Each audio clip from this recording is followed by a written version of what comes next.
Il faut essayer, faire, il n'y a pas de mauvaises idées.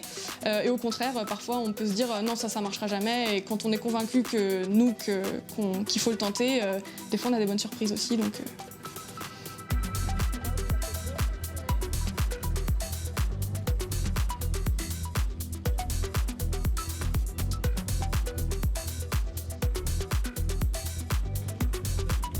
C'est une thèse en chimie organique, donc le nom barbare, on peut dire, c'est développement de catalyseurs stéréosélectifs pour la métathèse des oléfines.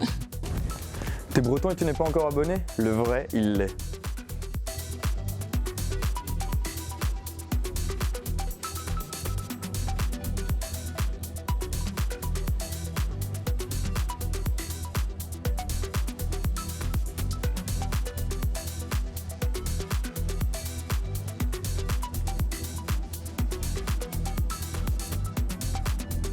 Bon, on va faire une petite pause pour vous expliquer ce que sont des molécules chirales. C'est comme nos mains, on a une main droite et une main gauche, elles sont images miroirs l'une de l'autre, mais on ne peut pas les superposer.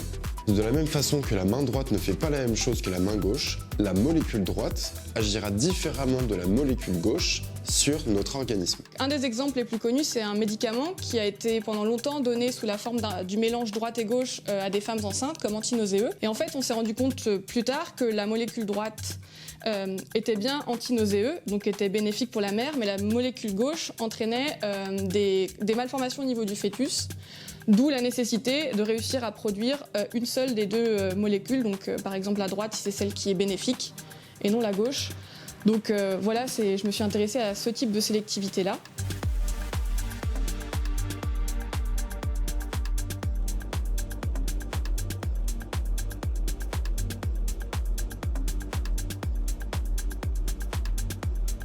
Faut comprendre ce qui se passe et faut être créatif. Faut pas rester à faire ce qui a déjà été fait, justement. Faut se dire bon bah ok, ça a été fait, qu'est-ce qu'on peut faire de plus? Comment on peut appliquer ça à d'autres molécules, à d'autres types de réactions? Ensuite, il y a forcément une partie commerciale derrière parce que pour que les travaux soient valorisés, il faut leur trouver des applications. Donc faut être au courant de ce qui se passe dans le monde industriel et non pas juste dans les laboratoires académiques.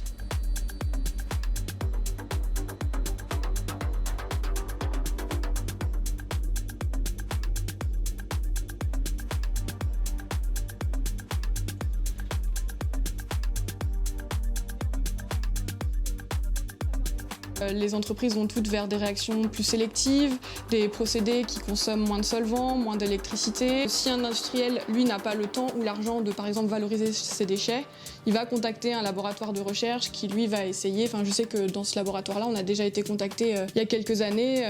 On nous proposait, nous, on a ce problème-là qui se pose avec notre méthodologie. Comment vous valoriseriez cela ?